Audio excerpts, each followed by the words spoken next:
नमस्कार दोस्तों, जियोमॉर्फोलॉजी की श्रृंखला में आज का मेरा टॉपिक है भूकंप के बारे में हम देखेंगे। और जियोमॉर्फोलॉजी की श्रृंखला जिस तरीके से चल रही, जल्दी जियोमॉर्फोलॉजी समाप्त हो जाएगी। इसके बाद डेविस और पेंक का सिद्धांत बता देंगे और उसके बाद में कुछ थोड़ा सा प्लेन के ऊपर, संप्राय मैदान के ऊपर बना देंगे और ढाल प्रवणता वगैरह बता देंगे। और उसी के साथ में फिर ये जो जियोमॉर्फोलॉजी की श्रृंखला है वो समाप्त हो जाएगी। और इसके बाद में फिर हम शुरू करेंगे क्लाइमेटोलॉजी के बारे में। तो क्लाइमेटोलॉजी के ऊपर वीडियो आएंगे, हालांकि उससे रिलेटेड कई सारे वीडियो पहले से उपलब्ध हैं, लेकिन एक नए तरीके से उसमें कुछ संशोधन करते हुए हम आपके सामने वीडियो लेकर के आएंगे। तो आइए देखते हैं आज का मेरा टॉपिक है जिसमें बात करेंगे भूकंप के बारे में। हालांकि भूकंप के ऊपर मैंने वीडियो पहले बना रखी है, आप लोग उसको भी जाके देख सकते हैं, लेकिन आइए देखते हैं आज का इस वीडियो भूकंप क्या होता है उसकी बात करेंगे। भूकंप का सीधे तौर पर हम देखें तो हम कह सकते हैं भूमि का कंपन ही क्या है, भूकंप है। लेकिन एक साधारण सी भाषा यही हो सकती है, भूमि का कंपन भूकंप कहलाता है। लेकिन भूकंप, भूमि का कंपन क्यों होता है उसके बारे में हम देखेंगे। तो दरअसल बात करेंगे कि पृथ्वी पर अंतर्जात और बहिर्जात बलों के कारण पृथ्वी पर, मतलब कि कह सकते हैं एक तरीके से अंतर्जात एवं बहिर्जात बलों के कारण पृथ्वी की साम्य स्थिति, मतलब कि जिस तरीके से पृथ्वी साम्य स्थिति में है उसमें परिवर्तन होता है। और उस परिवर्तन की वजह से धरातल पर क्या होता है, उत्पन्न कंपन होता है, मतलब कंपन उत्पन्न होता है, उसे हम भूकंप कहते हैं। मतलब अगर जो हम बात करें तो पृथ्वी पर अंतर्जात और बहिर्जात, मतलब जो अंदर की तरफ से बल लगे या बहिर्जात के रूप में बल लगे, उसकी वजह से पृथ्वी की जो साम्य स्थिति बनी हुई है उसमें परिवर्तन होता है। और उस परिवर्तन की वजह से पृथ्वी के धरातल पर कंपन उत्पन्न होता है, इसको हम भूकंप कहते हैं। तो एक भाषा के तौर पर या कहें कि एक डिफिनेशन यही आप याद रख सकते, नहीं तो सीधी सीधी भाषा कि भूमि का कंपन ही भूकंप कहलाता है। तो याद रखिएगा, भूकंप इसको हम लोग कहते हैं।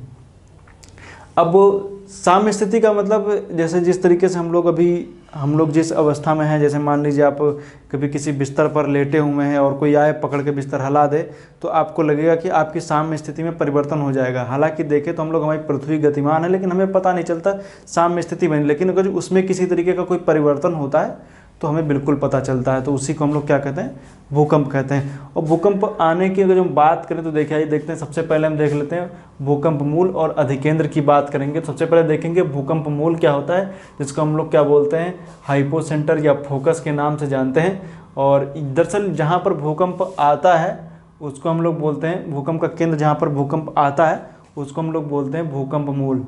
तो इसको याद रखिएगा, या फोकस बोलते हैं, केंद्र बोलते हैं, यहाँ से जहाँ से भूकंप आता है। और उसके बाद में यहाँ उसके ठीक पास सबसे पहले जहाँ पर कह सकते हैं जो भूकंप के झटके सबसे पहले महसूस किए जाते हैं, जहाँ पर, उसको हम लोग बोलते हैं अधिकेंद्र या एपिसेंटर। तो कहते हैं ना, जो इस केंद्र के सबसे पास की जगह होगी, मतलब 90 डिग्री के पास में देखें सबसे पास में यही जगह होगी, तो इसको हम लोग क्या बोलेंगे, अधिकेंद्र बोलेंगे या एपिसेंटर कहते हैं। अब जान रहे हैं कि भूकंपीय तरंगे जो हैं, तरंगे दरअसल देखेंगे तो चारों तरफ से गोलाकार स्थिति में देखें तो इस तरीके से चलती हैं।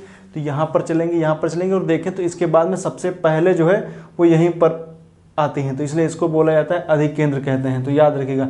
और उसके बाद में फिर दूसरी जगह पर आएंगे और यहाँ पर जब आती हैं उसके बाद में इसके ठीक पीछे, यहाँ पर जो देखेंगे इसके ठीक पीछे, मतलब दूसरी तरफ यहाँ पर देखेंगे तो उसके मतलब कि किसी, मान लीजिए जैसे हम आपको बता दें कि जैसे ये पृथ्वी है, पृथ्वी पर हम जब देखें तो अगर जो यहाँ पर हम मान लें इंडिया है, और इंडिया के अगर जो ठीक यहाँ पर मान लीजिए कोई भूकंप आया इंडिया के पास में, देखें अगर यहाँ पर, तो इंडिया के पास में अगर जो कहीं भूकंप मान लीजिए कहीं पर आता है और इसका एक केंद्र होगा, केंद्र के ऊपर अधिकेंद्र होगा, और अधिकेंद्र के ठीक पीछे, मतलब भारत के ठीक पीछे क्या होगा, भारत के ठीक पीछे देखें तो हमें दिखेगा अमेरिका। क्या दिखेगा, अमेरिका दिखेगा।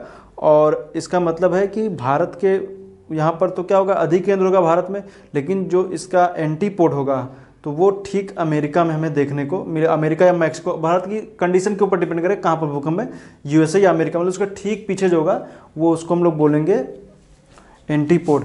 अब ये एंटीपोड जो होता है, यहाँ पर जो भूकंप के झटके महसूस किए जाते हैं वो करीब 21 मिनट के बाद में, भूकंप के झटके नहीं कह सकते, झटके वगैरह ज़्यादा आपको नहीं महसूस होंगे, लेकिन वहाँ पर कह सकते हैं सिस्मोग्राफ पे ये तरंगे जो हैं वहाँ पर पहुँचती हैं। इसको हम लोग बोलते हैं, क्या बोलते हैं, इसको हम लोग बोलते हैं एंटीपोड। 21 मिनट का डिफरेंस रहता है यहाँ से लेकर के यहाँ तक चलने में, तो इसमें क्या है 21 मिनट यहाँ पर लगेंगे। इसको आप याद रख सकते हैं, नहीं भी रख सकते हैं, उसकी अलग बात है। अब आइए देखते हैं भूकंप के कारण कौन कौन से हो सकते हैं। भूकंप के कारणों में दो कारण हम देखेंगे, प्राकृतिक कारण और मानव जनित कारण। प्राकृतिक कारणों में देखेंगे तो ज्वालामुखी विस्फोट जैसे मान लीजिए कभी ज्वालामुखी का उद्गार होता है तो ज्वालामुखी का लावा निकलता है, उसमें काफ़ी ज़्यादा गैस होती है और जलवाष्प वगैरह सब बहुत ज़्यादा होता है, राख धूल मिट्टी कण ये सब बहुत ज़्यादा होते हैं। और एक तरीके से कह सकते हैं कि जब वो बाहर निकलता है, जैसे मान लीजिए आप प्रेशर कुकर की सीटी खोल दीजिए तो एकदम से क्या होता है, प्रेशर रिलीज होता है, और अगर जो ज़्यादा गड़बड़ हो गई तो फिर क्या होगा कि पूरा पूरा कुकर क्या होगा, फट भी सकता है। तो इस तरीके से आप समझ सकते हैं कि ज्वालामुखी जब निकलता है तो ज्वालामुखी प्रेशर काफ़ी ज़्यादा तो आसपास की चट्टानों के ऊपर दबाव डालता है और झटके महसूस होते हैं, और वहीं पर क्या होता है, ज्वालामुखी के साथ में भूकंप के झटके भी हमें महसूस होते हैं। प्लेट विवर्तनिकी की बात करेंगे तो प्लेट विवर्तनिकी में हम देखें तो हमें देखने को मिलता है कि कुछ जो भूकंप होते हैं वो संरक्षी प्लेट किनारा, विनाशात्मक प्लेट किनारा और संरचनात्मक प्लेट किनारों के सहारे आते हैं। जब दो प्लेटें एक दूसरे से दूर जाती हैं तो उसको हम लोग बोलते हैं संरचनात्मक प्लेट किनारा। और संरचनात्मक प्लेट किनारे की वजह से क्या होता है कि नीचे की तरफ से लावा ऊपर की तरफ निकलता है, उसकी वजह से क्या होता है कि हमें झटके महसूस होते हैं, उसको हम लोग कह सकते हैं संरचनात्मक प्लेट किनारों के सहारे। दूसरा होता है विनाशात्मक प्लेट किनारा, जब एक प्लेट दूसरी प्लेट के नीचे, दो प्लेटें एक दूसरे के आमने सामने आती है तो जो भारी प्लेट है वो नीचे दब जाती है और वो नीचे जा करके उसका छेपड़ होता है। छेपड़ होने के क्रम में देखेंगे जब प्लेट नीचे छेपड़ होता है उस प्लेट का, तो उसमें भी हमें एक तरीके से कह सकते हैं, हमें भी उसमें भी क्या होता है, भूकंप के झटके महसूस होते हैं। तो उसको याद रखिएगा, उसमें भी हमें भूकंप के झटके महसूस होते हैं। तो इसे और जब बात, और ये भी बता दूं कि जो विनाशात्मक प्लेट किनारा होता है, विनाशात्मक प्लेट किनारों के सहारे जब हम देखेंगे तो हमें जो ज्वालामुखी वगैरह भी जो आते हैं और भूकंप जो आते हैं वो सर्वाधिक गहराई के स्थित जो होते हैं वो जो भूकंप होते हैं। नेक्स्ट हम देखेंगे तो हमें दिखेगा संरक्षी प्लेट किनारा, जब दो प्लेटें एक दूसरे के पास में रगड़ती हैं तो उसको हम लोग बोलते हैं संरक्षी प्लेट किनारा। जिस तरीके से हम देखेंगे तो सैन एंड्रियास फाल्ट वगैरह ये सब उसी में आते हैं। भूस्खलन, अगर जो कहीं पर भूस्खलन वगैरह आ जाता है तो उसकी वजह से भी हमें देखेंगे तो भूकंप आ सकते हैं। और अगर जो बात करेंगे भू असंतुलन की स्थिति में जब देखेंगे, जैसे एग्जाम्पल के तौर पर मैं आपको बता दूं कि जैसे ये कोई क्या है, ये पर्वत है और ये कोई समुद्र है, नदियाँ क्या करती हैं, इसका धीरे धीरे अपर्दन कर देती हैं। अपर्दन के बाद में यहाँ का जो कह सकते हैं भार है जो हट करके कहाँ पर आ जाएगा, समुद्र में आ जाएगा। अपर्दित अर्थात जो अक्षय अपर्दन के जरिए जो मलबा होगा वो क्या होगा, अवसाद वगैरह समुद्र में आ जाएंगे तो इसका भार कम हो जाएगा, इसका भार ज़्यादा हो जाएगा और एक स्थिति बनेगी कि जो यहाँ से देखेंगे तो लावा जो होगा वो इसका भार ज़्यादा हो जाएगा तो ये इस तरफ प्रेशर लगाएगा, पर्वत फिर ऊपर उठ जाएगा। लेकिन इस प्रक्रिया में देखेंगे तो कभी कभी कह सकते हैं भू असंतुलन की स्थिति जब बनती है तब भी हमें भू असंतुलन की स्थिति में जो कह सकते हैं कि पृथ्वी दोबारा संतुलन स्थापित करती है और उसकी वजह से कह सकते हैं पर्वत ऊपर उठता है और जो ये सागर है और नीचे धंसता है। और इस प्रक्रिया में भी हमें कह सकते हैं कि भूकंप के झटके महसूस हो सकते हैं। वलन एवं भ्रंशन एक तरीके से हम कह सकते हैं कि जैसे मान लीजिए दो प्लेटें, वलन एक तरीके से मान लीजिए जैसे फोल्ड हो जाना किसी का, मतलब कि जैसे कोई प्लेट होती है मान लीजिए किसका, तो ये फोल्ड जब बन जाते हैं तो उसकी वजह से हमें देखने को मिलते हैं भूकंप। और भ्रंशन भी उसी तरीके से हमें देखने को मिलते हैं। भ्रंशन में मतलब कि जैसे कह सकते हैं कि जो तनाव की स्थिति बनती है, टूट जाना, तो उससे भी हमें क्या कह सकते हैं कि हमें भूकंप के झटके महसूस होते हैं। ये जरूरी नहीं कि प्लेट के किनारों की वजह से हो, ये किसी प्लेट के मध्यवर्ती क्षेत्र में भी ऐसा हो सकता है। तो ये वलन और भ्रंशन याद रखिएगा। मानव जनित कारण में देखेंगे तो परमाणु बम का परीक्षण वगैरह जब किया जाता है तो उससे में भूकंप के झटके महसूस होते हैं। डायनामाइट का प्रयोग, मान लीजिए कोई पर्वत वगैरह पहाड़ तोड़ना रहता है या मान लीजिए कुछ ऐसे, तो डायनामाइट का जो प्रयोग किया जाता है उससे भी हमें भूकंप के झटके महसूस होते हैं। बांध निर्माण, जब बांध का निर्माण किया जाता है तो काफ़ी ज़्यादा जल इकट्ठा किया जाता है। जब जल ज़्यादा इकट्ठा हो जाता है तो वो क्या होता है, जो जल का जब भार ज़्यादा हो जाएगा तो नीचे की चट्टानों के ऊपर दबाव डालेगा, उसकी वजह से असंतुलन की स्थिति बनती है। तो जो बड़े बड़े बांध बनते हैं वो भी एक तरीके से भूकंप के कारण हो सकते हैं। जैसे कोयना भूकंप आया था वो इसी का उदाहरण है। तो मानव जनित कारण याद रख सकते हैं। तो ये तीनों कारण हैं, ये मानव जनित कारण, ये प्राकृतिक कारण इस तरफ लिखे हुए हैं। तो इन सबको जितने भी कारण हैं सबको आप याद रखिएगा। फिर आइए देखते हैं, हम बात करेंगे भूकंपीय तरंगों की। तो भूकंपीय तरंगों की अगर जो बात करें तो हम जब पृथ्वी की आंतरिक संरचना में हमने बात किया था उसमें हमने बताया था कि पृथ्वी की आंतरिक संरचना को समझने के लिए भूकंपीय तरंगों का सहारा लिया जाता है। भूकंपीय तरंगों की बात करेंगे तो PSL तरंगे होती हैं। हालांकि इसमें हम P star, S star, PG, SG अभी उनकी भी हम बात करेंगे। तो दरअसल बात करेंगे तो हम जान रहे हैं कि हमारे पृथ्वी पर अंदर की तरफ देखें तो काफ़ी ज़्यादा डिसकंटिन्यूटी में देखने को मिलती है। मोह असंबद्धता, कोरनाट, गुटेनबर्ग, इस तरीके से हमें क्या होती है कि हमें असंबद्धता, मतलब कह सकते हैं डिसकंटिन्यूटी का मतलब क्या है कि एक का दूसरे में कह सकते हैं कि वहाँ पर क्या है कि घनत्व में अंतर है, तो इसकी वजह से वहाँ पर हमें देखने को मिलता है, उसको डिसकंटिन्यूटी बोलते हैं। अब अगर जो हम बात करेंगे तो PS और L तरंगे होती हैं, लेकिन जब बात करेंगे PS तरंगों की, सबसे पहले बात करते हैं P और S की।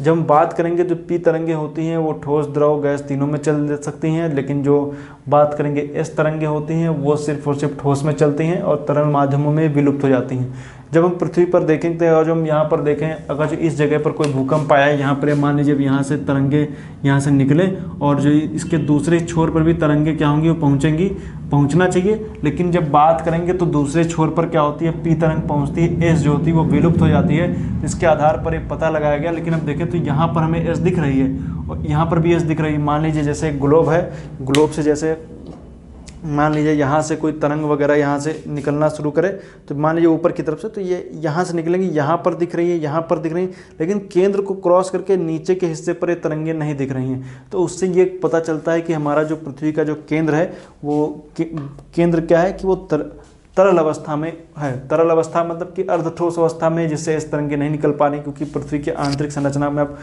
कोई खोद करके तो अंदर आप पहुंच नहीं सकते हैं कि अंदर पहुंच जाएं, देख लें कि पृथ्वी के केंद्र में क्या है, ऐसा तो कर नहीं सकते हैं। कुछ आधार बताए जाते हैं जिनके आधार पर हम अंदाज़ा लगाते हैं कि पृथ्वी के अंदर क्या है। तो उसी आधार पर अंदाज़ा लगाया गया कि जो तरंगे हैं P और S तरंगे, वो P जो होती हैं वो दूसरे किनारे पर पहुँच जाती हैं, S जो होती हैं वो केंद्र को क्रॉस नहीं कर पाती हैं। इस वजह से देखेंगे तो, लेकिन अब चूंकि देखेंगे P तरंग भी जो होती है उसमें भी एक तरीके से कह सकते हैं उसकी स्पीड में अंतर देखने को मिलता है। जब एक माध्यम से दूसरे माध्यम में जब तरंग पहुंचती है, जैसे मान लीजिए आप जा रहे हो, सड़क पे जा रहे हो, सड़क से आप जैसे कच्चे रास्ते पर जाएंगे तो आपकी स्पीड कम हो जाएगी। मान लीजिए आपके सामने कोई अवरोध आ जाए, एक कोई मोड़ आ जाए, तीखा मोड़ आप आ जाए, तो आप जब जा रहे होंगे तो आपकी स्पीड क्या होती है, वो कम हो जाती है।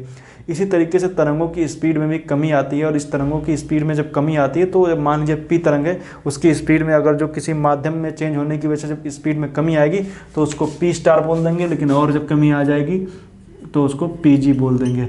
उसी तरीके से P स्टार, S स्टार और PG, SG और P स्टार और PG और S स्टार, SG, मतलब उनकी अगर जो स्पीड में कमी, मतलब सबसे तेज गति P की होगी, P के बाद P स्टार की होगी, P स्टार के बाद PG की होगी। तो ये याद रखिएगा कि उनकी स्पीड में जो कमी है वही तरंग वही है, लेकिन उसकी स्पीड में दरअसल जो यूगोस्लाविया, जो आज के टाइम पे क्रोएशिया देखें, वहाँ पर कल्पा घाटी में भूकंप आया था, जिसके आधार पर क्या बताया गया था कि कुछ नई तरंगे वहाँ पर देखने को मिली थी, जिसके आधार पर ये P स्टार और S स्टार तरंगे वहाँ पर उनका पता लगाया गया था। हालांकि बहुत ज़्यादा कोई इंपॉर्टेंट नहीं है, लेकिन आप चाहें तो इनको याद रख सकते हैं। P स्टार, S स्टार, ये मैंने आपको देखेंगे तो यहाँ पर अब जैसे मान लीजिए इस जगह पर तरंगे पहुँच रही हैं, लेकिन ये वाला जो एरिया यहाँ पर ये तरंगे नहीं पहुँच रही हैं, तो इसको P और S का छाया मंडल बोल दिया जाता है। आपके दिमाग में आएगा कि यहाँ पर P क्यों नहीं पहुँच रही है। P दरअसल इसलिए नहीं पहुँच रही क्योंकि माध्यम चेंज होने की वजह से वो अपने दूसरे किनारे पर मुड़ जाती है, इस वजह से यहाँ पर P तरंग नहीं पहुँच पाती है। S तो कि यहाँ पर देखें तो ये वाला हिस्सा जो है ये क्या तरल अवस्था में मान लीजिए, तो इस वजह से यहाँ पर S नहीं पहुँच पाती। तो ये क्या होता है, इस तरफ और इस तरफ P और S का छाया मंडल है। हालांकि देखें तो S का तो पूरा ही छाया मंडल, लेकिन P और S का ये वाला छाया मंडल P और S का छाया मंडल कहलाता है, जो शैडो एरिया। बात करेंगे भूकंपीय तरंगों की, तो P तरंगे ठोस, द्रव, गैस तीनों अवस्थाओं में चलती हैं। गति 8 से 14 किलोमीटर होती है। अनुदैर्घ्य तरंगे होती हैं, ध्वनि तरंगों के समान की गति होती है। S तरंग ठोस माध्यम से चलती है, तरल माध्यम में विलुप्त हो जाती हैं। गति 4 से 6 किलोमीटर प्रति सेकंड, प्रकाश तरंगों के समान व्यवहार करती हैं। L तरंगों की बात करेंगे, गति सबसे कम होती है किंतु सबसे सर्वाधिक विनाशकारी तरंगें होती हैं और सतह पर ये चलती हैं। गति इनकी 3 किलोमीटर प्रति सेकंड होती है। अब अगर जो बात करेंगे, जब हम सिस्मोग्राफ में देखते हैं तो हम देखते हैं तो इसको 3 तरीके से हम इसको डिफाइन कर सकते हैं। सबसे पहले देखेंगे तो हमें हल्का सा जो देखें तो ग्राफ जो होता है वो हल्का सा P का सबसे पहले प्रदर्शित होंगे, क्योंकि स्पीड सबसे तेज़ है। उसके बाद में ग्राफ थोड़ा ज़्यादा होगा, S का होगा, लेकिन L का सबसे ज़्यादा होता है। इसी के आधार पर हम अंदाज़ा लगाते हैं कि PSL। अब मान लीजिए भूकंप आता है तो भूकंपीय तरंगों की जो तीव्रता होती है उसको रिएक्टर स्केल पर मापते हैं, जिसको CF रिक्टर 1935 में उन्होंने दिया था। अब जैसे मान लीजिए हमने बात किया कि कहीं पर एक जो मैग्नीट्यूड का जो भूकंप है वो आया, 2 का आया, 3 का आया, 4 का आया। हम लोग सुनते हैं ना पेपरों में लिखा रहता है कि 4 तीव्रता का भूकंप आया, रिक्टर स्केल पर 4 मापन हुआ। ये मान लीजिए तो जो एक होता है ये 1 से लेकर के 2 के बीच में, इनके बीच में 10 गुना का अंतर होता है। मतलब 1 का जो होगा वो उससे 2 वाला उसके 10 गुना का डिफरेंस होगा, 2 से 3 जो होगा वो उसके बीच में 10 गुना का डिफरेंस होता है। तो याद रखिएगा 1 से लेकर के 2 उसमें जो उसके जो कह सकते हैं उसकी तो तीव्रता होती है वो 10 उसने ज़्यादा उसकी होती है। तो उसमें याद रखिएगा 1 से लेकर के 2 में 10 गुना, 2 से 3 10 गुना, 3 से 4 10 गुना। तो इस तरीके से आप कह सकते हैं वो एक जो पहला भूकंप होता है तो उससे वो 10 गुना ज़्यादा प्रभावशाली वो भूकंप हमें देखने को मिलेगा।